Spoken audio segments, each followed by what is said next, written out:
They didn't have anesthesia, they didn't have clean tools, and they didn't have time for hesitation. If a medieval surgeon came near you with a blade, you wouldn't pass out from pain. You'd stay awake, alert, and screaming all the way through it. In the medieval world, surgery wasn't a profession.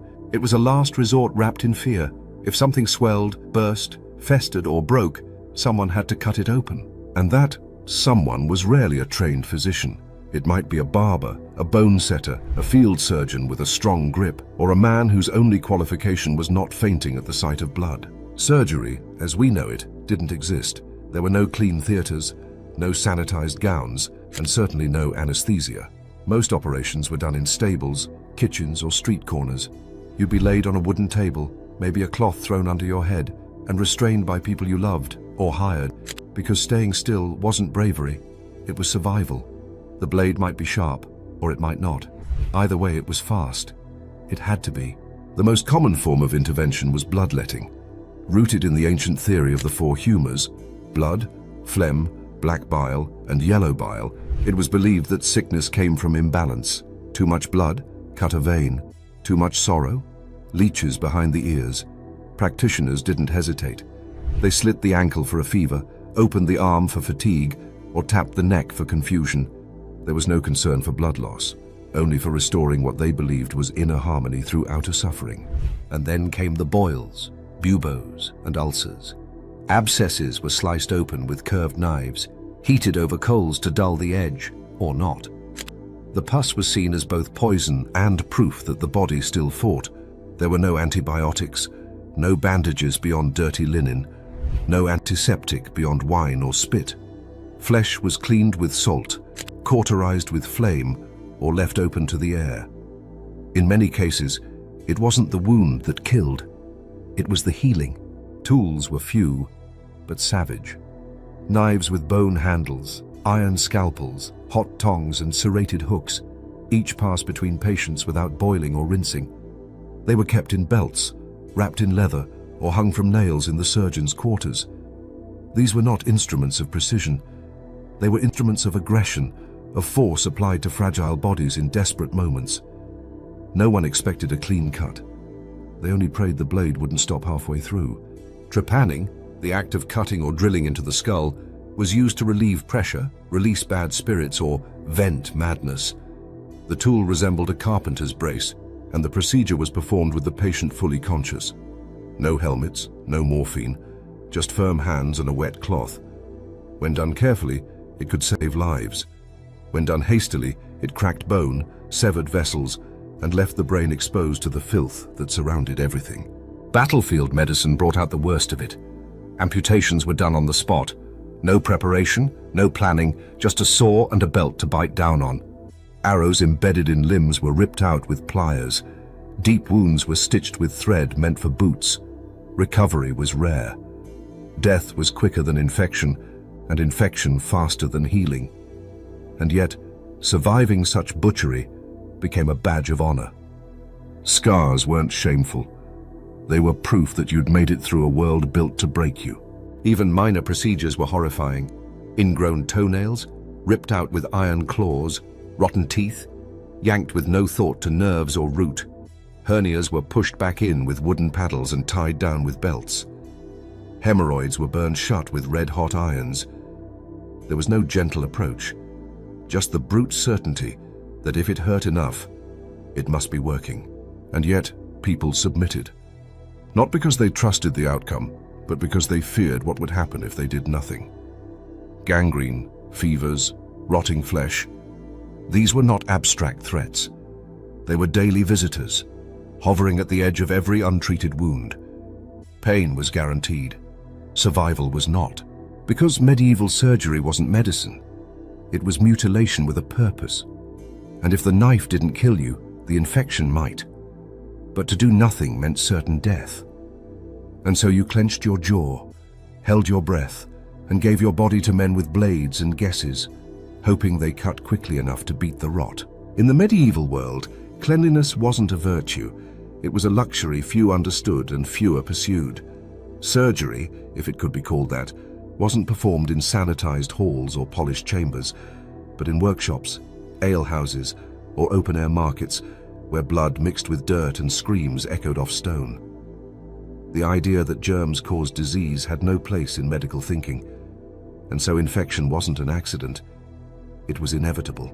Surgeons didn't wash their hands, not before the procedure, not after. Their fingers, cracked and stained, carried whatever lingered from the previous patient, animal, or meal. Tools weren't boiled or scrubbed. They were wiped on aprons, dipped in wine, or left to air dry in dusty drawers. Leather belts soaked in old blood held scalpels used on boils one day and amputations the next.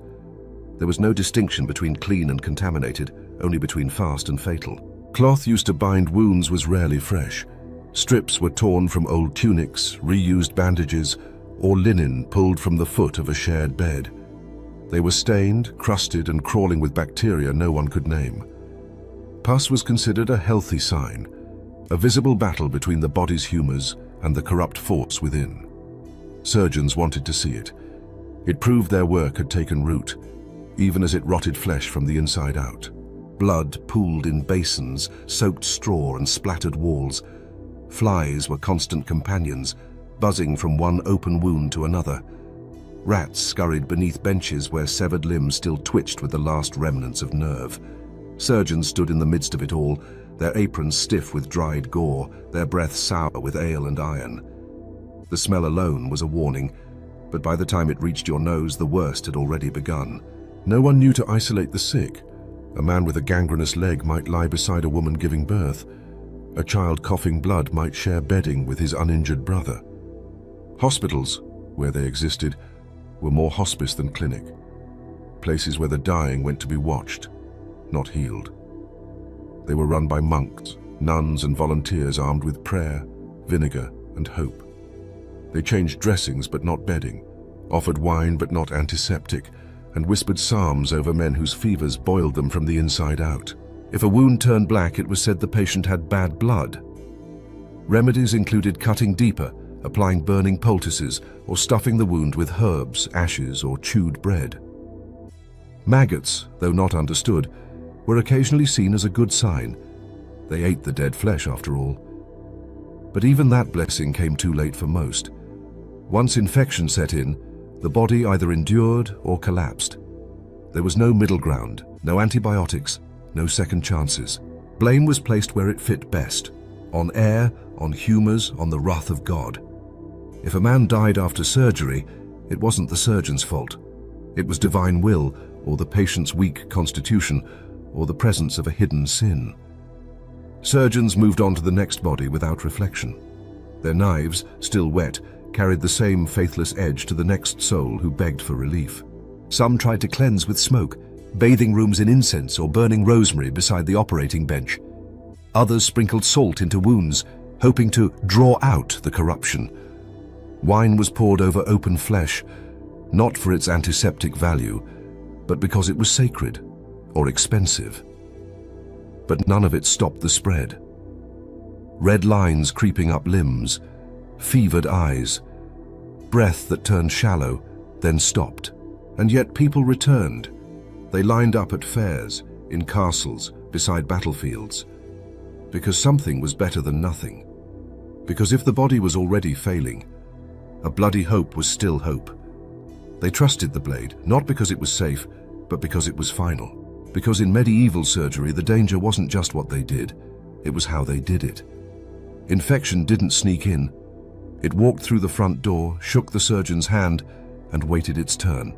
In the medieval world, there was no gentle way to go under. No mask, no gas, no countdown from 10. If someone needed to cut into your body, you stayed awake. Every sound, every scream, every movement, etched in memory. Pain wasn't something managed. It was something endured. Anesthesia didn't exist in the modern sense. At best, you were given wine, strong and sour, or a cloth soaked in vinegar to dull your senses. Some surgeons offered opium or mandrake root, but doses were unreliable and often deadly. Most simply didn't bother. They believed pain was a necessary part of healing, a sign that the body was alive and fighting. And if the patient screamed, it meant they hadn't yet succumbed. Before the knife touched flesh, the real preparation began. Restraint. Strong men were brought in to pin down the arms, legs, or torso of the patient. Leather straps, thick rope, or even bed sheets were wrapped around limbs to prevent flailing. In battlefield conditions, soldiers were sat on by their comrades. In village surgeries, a father might hold down his own child. No one moved gently, because movement meant a missed cut, a slipped blade, a shattered bone. Mouths were stuffed with cloth, leather, or pieces of wood. Some patients bit down so hard they cracked their own teeth. Others dislocated their jaws in the effort to stay silent. And some simply screamed, long guttural cries that echoed through streets and cloisters alike. There are written accounts of men fainting from the noise alone, not the sight. The operations were brutal not just in method, but in memory. Patients remembered everything: the sensation of cold iron pressing into swollen skin, the sudden burn as tissue parted, the smell of blood mixed with hot iron, dirt, and sweat. These weren't quick moments. Even a fast amputation could take minutes. The sawing, the tugging, the peeling away of flesh from bone, each second stretched by pain that overwhelmed time. Surgical speed was a virtue. A good surgeon prided himself on how quickly he could remove a limb or lance a boil. But speed didn't guarantee safety. And the faster the procedure, the more likely the blade slipped or left fragments behind. Pain blurred judgment. Surgeons often shouted at patients to be still, not out of cruelty, but because stillness meant survival. Every twitch risked disaster. The fear of surgery was greater than the fear of death. Many patients refused procedures even when told they would die without them. Families argued, priests intervened. Some agreed only after final confession, believing they would not survive the blade. And many didn't. If the procedure itself didn't kill them, the infection that followed often did. But for those who lived, the trauma lasted a lifetime. Children weren't spared. Infants with twisted limbs, young boys with abscessed teeth, girls with tumors or cysts, all were operated on without mercy. They were tied down, muffled, and cut into just like adults. And their cries, higher, sharper, more desperate, were often remembered long after the wound had closed. Families spoke of them in whispers. Some blamed themselves, others praised their strength, but none forgot.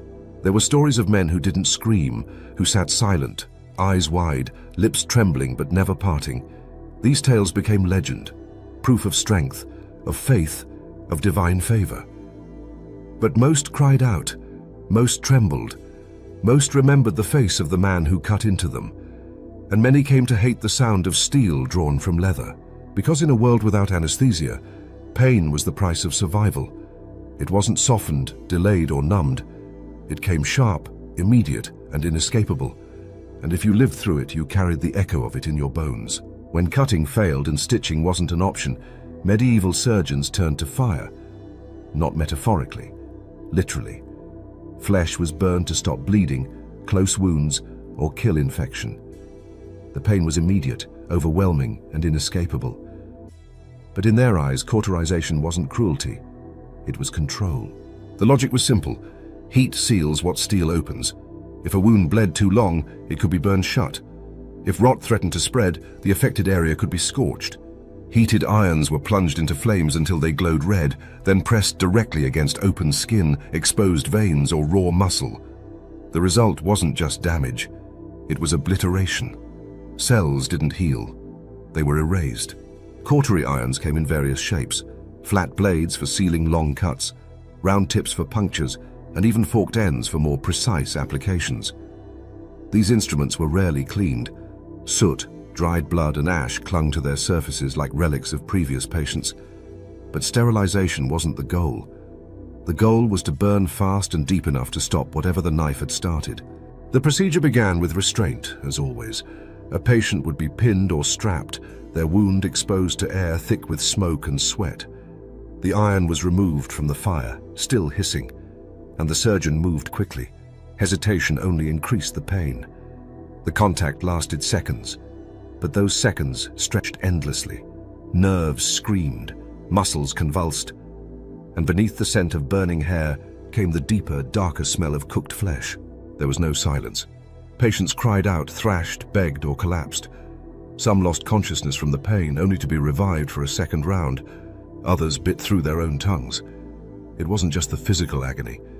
It was the terror of watching fire approach your open wound, knowing exactly what came next, and being completely unable to stop it. Cauterization wasn't limited to battlefield trauma. It was used for everything from minor cuts to fistulas, infected tonsils, hernias, and even hemorrhoids.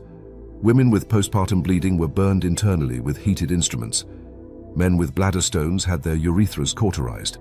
Children with skin lesions were held down while hot blades traced patterns into their backs. No one was spared. Because if a wound bled too long, fire was the only option left. And yet, many surgeons believed they were doing divine work.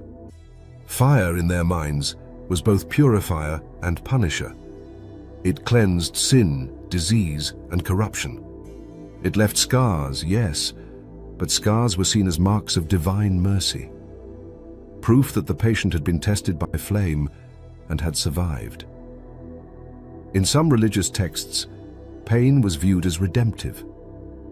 Suffering through the cautery iron was seen not as torture, but as penance made visible on the skin. Sometimes cauterization was done not to heal, but to prevent.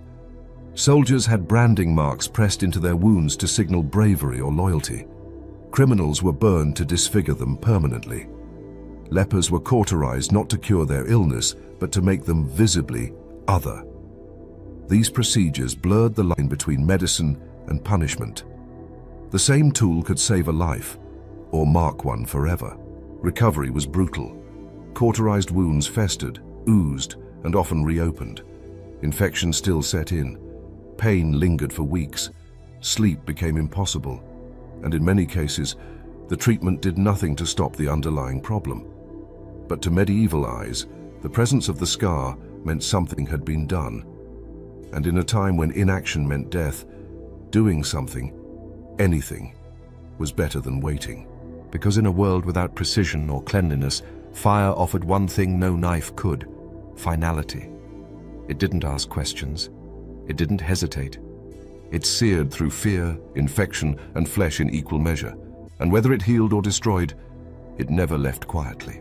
When the knife didn't fix the problem, and often it didn't, medieval medicine turned to its stranger arsenal. Surgery might have been the most brutal option, but it wasn't the only one. Because in a world without science, the line between medicine and magic was paper thin. And when pain refused to leave, people reached for bloodsuckers, skull drills, and potions that blurred the boundary between cure and curse.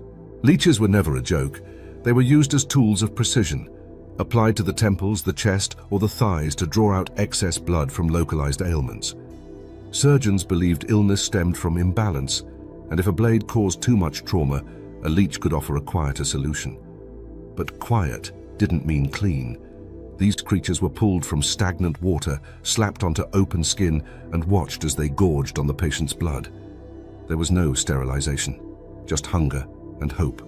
Some patients were drained weekly, others daily. The volume of blood removed could be astonishing, pints at a time, in the belief that lightness of body meant health of soul. Fainting was common.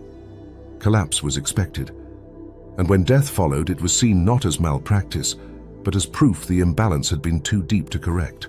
Then there was trepanning, the art of drilling a hole into the skull to treat everything from headaches to madness. This wasn't rare, it was mainstream, especially when no other symptoms explained the pain. Surgeons believed pressure, spirits, or corrupted air needed an exit, and so they bored into the living cranium with hand tools that more resembled woodworking gear than medical devices. The sound was sickening. The sensation, a vibrating scream inside the bone, impossible to forget. Patients were awake for the entire procedure. There was no pain relief, only restraint. The drill moved slowly, shavings of skull piling beside the wound like dry parchment. Some survived. Some even recovered. And in those rare cases, the hole was left open to breathe. Others weren't so lucky. Hemorrhage, infection, or shock claimed most before they could ever explain if the pain had lessened.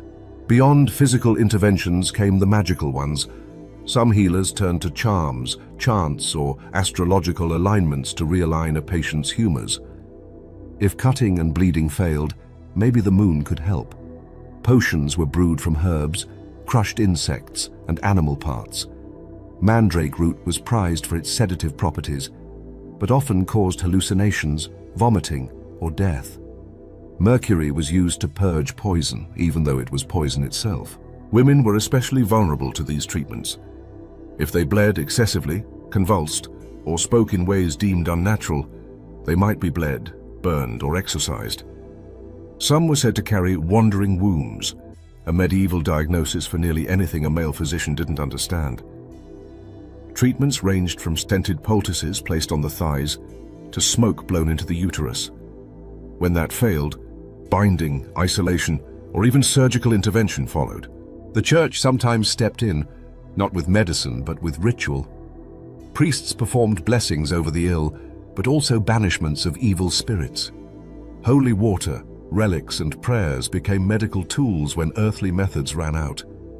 The line between salvation and sedation blurred fast, and if the patient died during treatment, it was said they had passed with their soul intact.